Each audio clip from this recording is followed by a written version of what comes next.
issues 1 through 2, Fantastic Four number 29, Justice League Unlimited 6 through 7, Batman Superman World's Finest Annual number 1, Black Canary Best of the Best number 6, Absolute Wonder Woman numbers 7 and 8, Absolute Martian Manhunter numbers 2 and 3, Superman numbers 25 and 26, The Question All Along the Watchtower issues 3 through 6, Absolute Superman number 7, Resurrection Man Quantum Karma number 2, Radiant Black volumes 5 and 6, which contain issues 25 through 30, and the Supermassive 2024 special.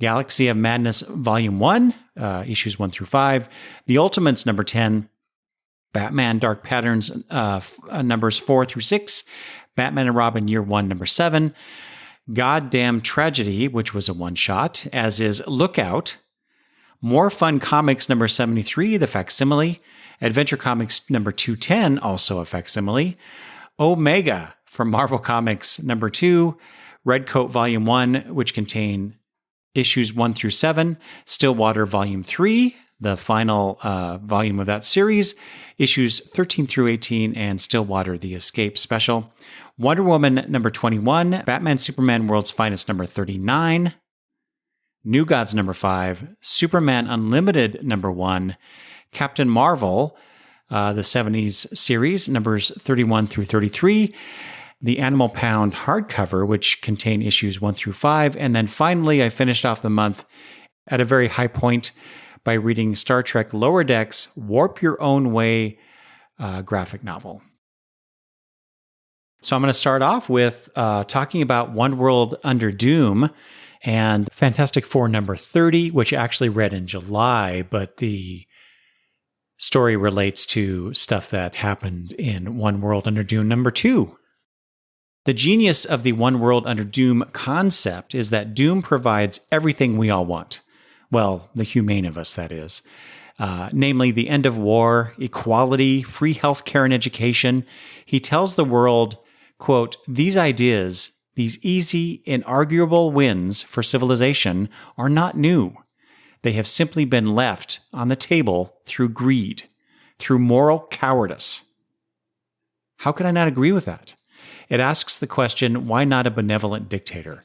And I have to say, given the regression in American society over the last few years, I don't know that I would care if Doom ruled the world, if this were, true. But of course, we superhero comic book readers know that Doom can't be trusted with his, benevolence. He lies to the world, murders would-be insurrectionists, outwits the smartest superheroes on the planet, and earns the thanks of ordinary citizens of the worldwide Latveria. And that's just in issue 1. In issue 2, goddaughter Valeria pays Doom a visit and asks for the truth of why he's taking control. He tells her that only he can do this. Sound familiar? And will prove it to her by his actions. When the Fantastic Four attack him at the UN just after he declared no more borders, he doesn't directly respond, but his acolytes do, apparently willing to fight the Fantastic Four. And then he does one better. He cures Ben Grimm of his stony affliction, seemingly forever. The collected heroes need more info before taking the fight back to Doom, but they concede needing strange bedfellows to do so, an alliance with the Masters of Evil. Like a later book on this list, the story is in part allegory. Unlike that other book, this is much more veiled and nuanced. One World Under Doom examines how a benevolent dictator is welcomed with open hearts and minds. Maybe. The superheroes still think mind control is part of Doom's repertoire. North, Silva, and Curiel have done what I thought would be impossible.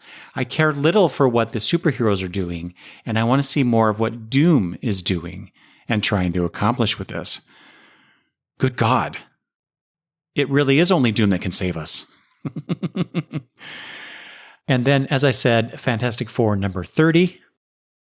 This issue deals with Ben Grimm adjusting to his new state of affairs, and it isn't going well.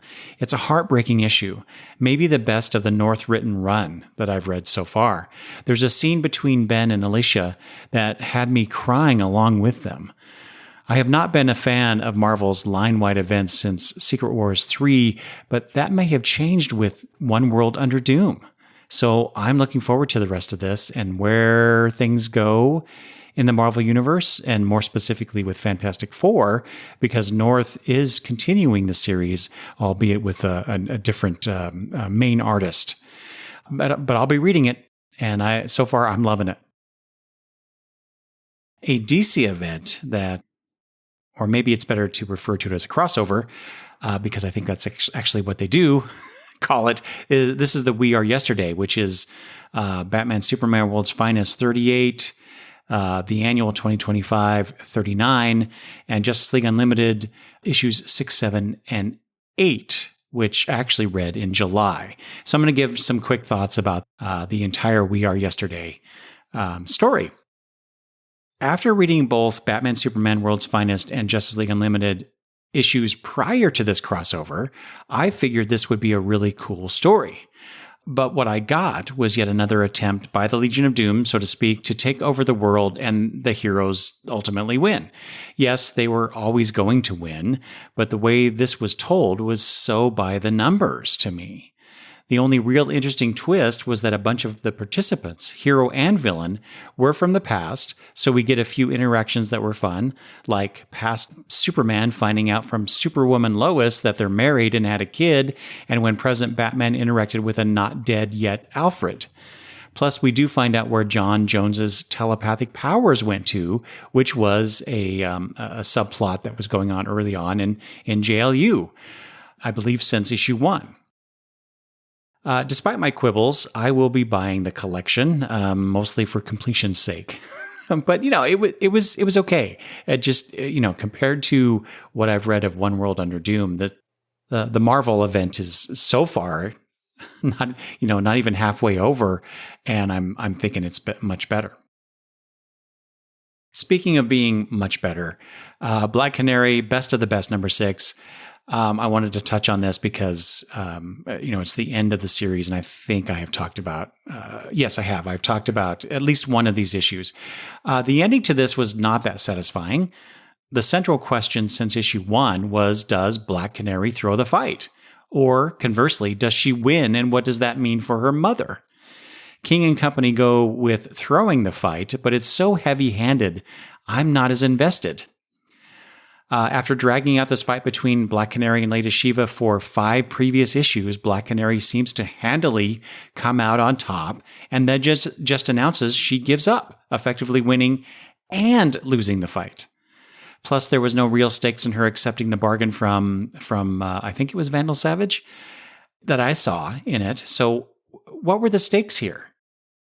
The real draw, pardon the pun, of this book is the Ryan Sook art.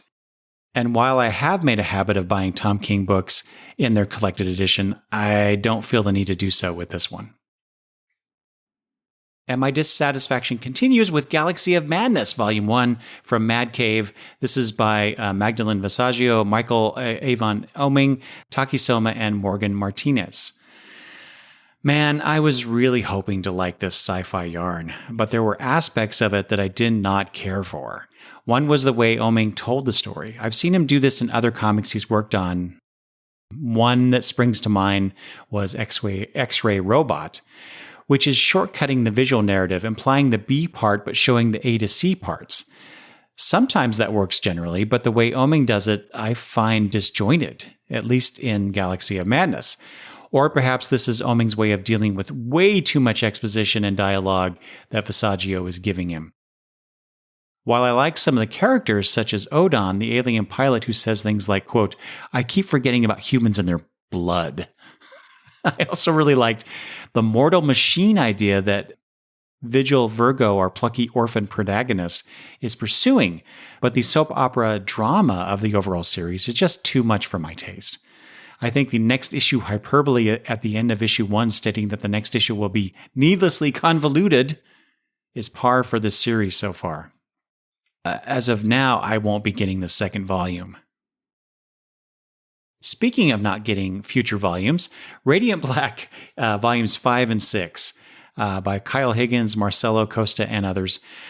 I read both of these volumes back to back because I saw volume 7 solicited and I thought I should catch up. These 2 volumes show the final fight and end of the Catalyst War between the robot invaders and the Radiants, and Earth.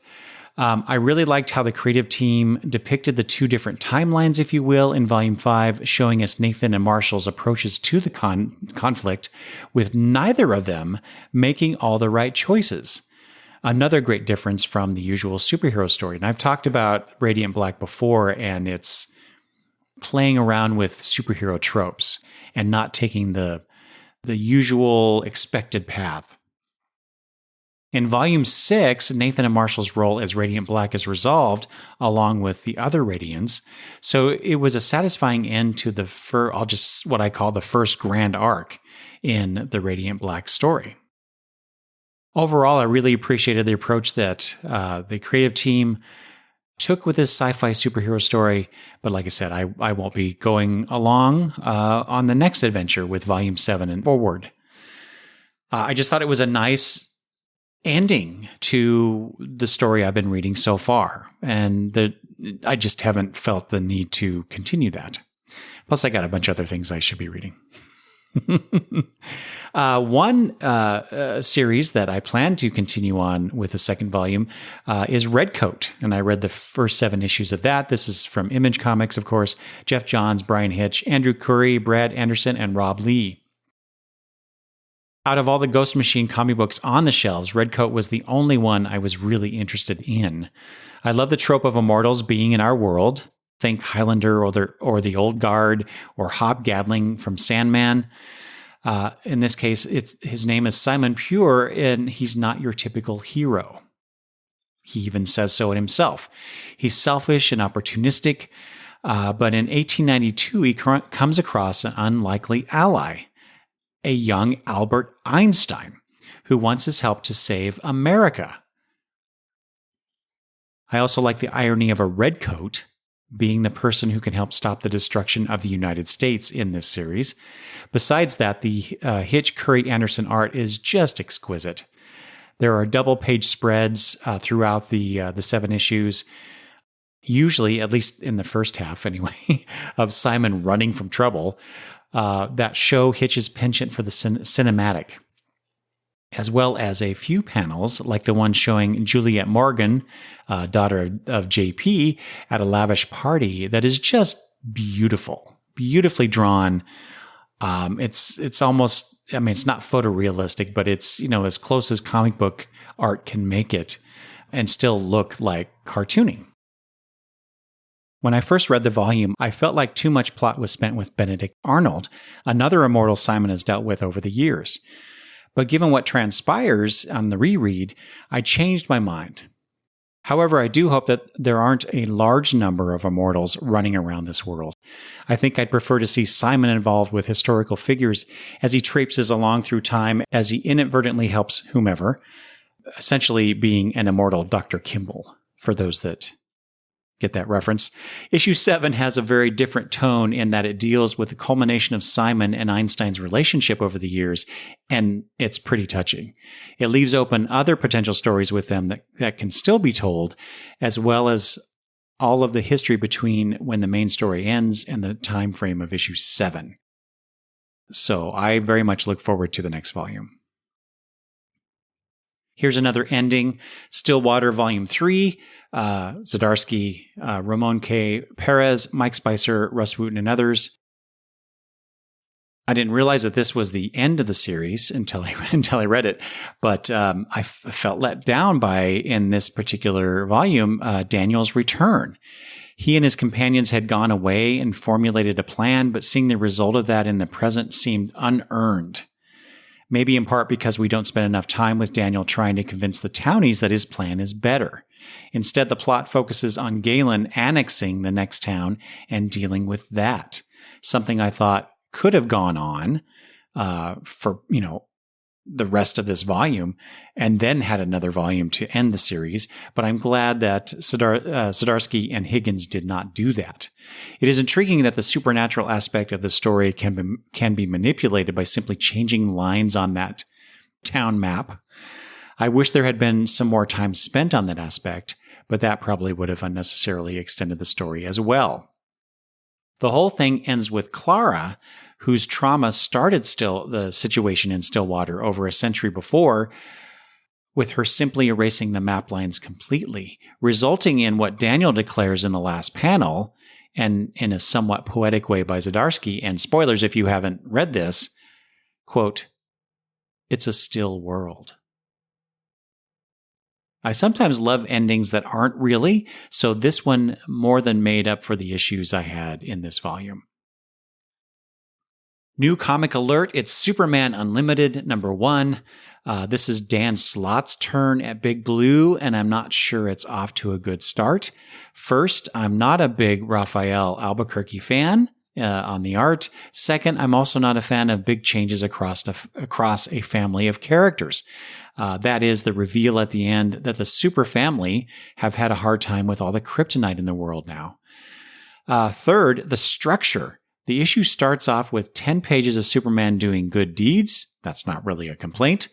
Then 10 and a half pages of This Is Your Life, Superman, though it does feature Clark's time with the Legion of Superheroes shown, and so that's good. And the rest of the issue is Superman dealing with a large kryptonite meteor, which is causing his life to flash before his eyes in those other pages, heading for Earth. Spoilers, he survives. Somehow, as Batman later tells him, quote, "A mountain of kryptonite fell on you," but he has been recuperating for the last 3 months. The final page has Batman saying, quote, "This is how you survived, and Superman is all golden under this spectrometer light." What does that mean? Who encased a kryptonite meteor in Intertron and shot it at Earth? How could a nation state mine, process, and monetize said kryptonite, as described in the issue, in 3 months' time so as to change the world economy? Oh, that Dan Slott is sneaky. Now I do want to read more. Animal Pound is next. This is from Boom Studios, Tom King, Peter Gross, Tamara Bonvillain, and Clayton Coles. In the foreword, Tom King writes, and bear with me, this is somewhat long, written in 1944 when England was partnered with the USSR in World War II and the British Communist Party was on the rise, Animal Farm was an allegory for how the ideal utopias of communism could rot into the cruel realities of fascism. The People's Revolution would one day destroy the people.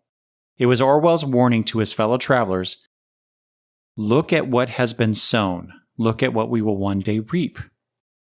80 years later, Animal Farm is a classic embedded in the consciousness of the Western world. It is, however, not the urgently relevant warning it once was. For today's threat of fascism doesn't come from perverting the ideals of the left looking forward, but from con artists warping the ideals of the right looking back. And the tools of these corrupt actors are not revolution from outside the state, but the exploitation of the norms already sanctified within the state. As such, it is time to build upon Orwell's work to construct a new allegory for the horror that faces us now, just as Orwell addressed his own era and not the problems of the 1860s. It's time to revisit the animals and see what new hell awaits. What Orwell did with farm animals in the country, we will try to do with pound animals in the city. Where we had pigs and horses and sheep, we will use dogs and cats and rabbits to tell our story of the rise of a new threat to freedom and equality. Animal Pound is an updating of Orwell's masterpiece. It is a series to be put in the hands of every reader in the country, a book meant to be assigned in classrooms and inspire essays and interpretations. This is a series to cause conversation, to be in every book and comic store for thousands of people to argue over and to love. But most of all, this is a series that will talk about our time as Orwell talked about his. We need the past to guide us, but not to own us. We too can create masterpieces. Now, I don't know if Animal Pound is a masterpiece. It is, after all, a retelling of Orwell's classic, but I certainly agree it is a warning for our time, or at least a description of our time. It's hard to judge a work when it describes something so fresh and painful as America in 2025. This is barely veiled allegory. The corpulent bulldog Piggy in the story is Trump. Some of the dogs are his sycophants, and the rest of us are we voters, Democrats, Republicans, and independents. I suppose the humans are voters too? Or maybe they're the oligarchy? The metaphor starts to break down if you examine it too closely. Still, it all hits too close to home while I'm immersed in this ideological shitstorm. After I finished the book, I posted on Blue Sky that it was damned depressing, and it remains so. I really hope America is able to pull its head out of its ass and move away from Trump/fascism, but either way, this Animal Farm for the 21st century may be useful to future generations to help them understand what is happening now, assuming they're allowed to read history. Regardless, Gross and Bonvillain definitely illustrate so many dogs, cats, and rabbits under the oppressive weight of King's words. I feel like I should have more to say about this book, but like I said, it's too much of the now, and maybe I need to revisit this at a later time to fully appreciate what was provided. All right. The final book that I'm going to talk about today is Star Trek Lower Decks Warp Your Own Way from IDW. This is by Ryan North, Chris Finoglio, Charlie Kirchhoff, and Jeff Eckelberry. I loved this story, but more importantly, loved the reading experience. It starts off like any other choose-your-own-adventure style story, but after spending a good 30 minutes or more starting and restarting the various branches, I got the sense that something else was at play, in part because I kept noticing a certain character in the background of the early choice scenes, and I would need to think outside the box to resolve the plot. When I spied a particular choice point that none of the other branches led me to as I was flipping through the pages, I realized what my gut was telling me was right, even if I hadn't arrived there fairly. And then North required some math in order for the resolution to work. Having none of that, I merely flipped to the page that worked it out. I'm sure if I go back and do my homework, as Mr. North wanted me to, I'd arrive at the same point I cheated to get to. C'est la vie. Both North and Finoglio accurately capture the Lower Decks characters, visually as well as their personalities, though I wish Mariner's friends had a bit more to do throughout, especially Boimler. I would love to talk to North about how he planned all this out and how the artist especially made it all happen. All I know is I got my money's worth out of it. I figure I spent an hour altogether reading this nearly 200-page book, and I was having so much fun doing it. The only downside, I think, to the whole thing was that because I kept flipping back to the beginning of it, where you make your first initial choice to go to follow, from there, I think I overly stressed those pages. So when I pick up the book, it kind of opens up a little bit at the front, and so I don't like that, but. Regardless, so much fun. So much fun, in fact, that I want all the Star Treks to get a Warp Your Own Way adventure. How much fun would it be to see a Star Trek, the original series, Warp Your Own Way, and Next Generation, Deep Space Nine, Voyager, Enterprise, and, the rest. They could do so much with this if IDW so chose. And we, as the people who buy this stuff, inform them that we want it by buying all this stuff. So if you're a Star Trek fan and you haven't checked out Star Trek Lower Decks Warp Your Own Way, oh my God, go buy this now. All right, that is all I have for June 2025. If you have feedback about the comics I read this month, whether or not I talked about them, please send me an email at longboxreview@gmail.com. You can leave voicemail or text me at 205-953-1841 or contact me via social media at longboxreview. Thanks for listening, and I will talk to you later. Bye-bye.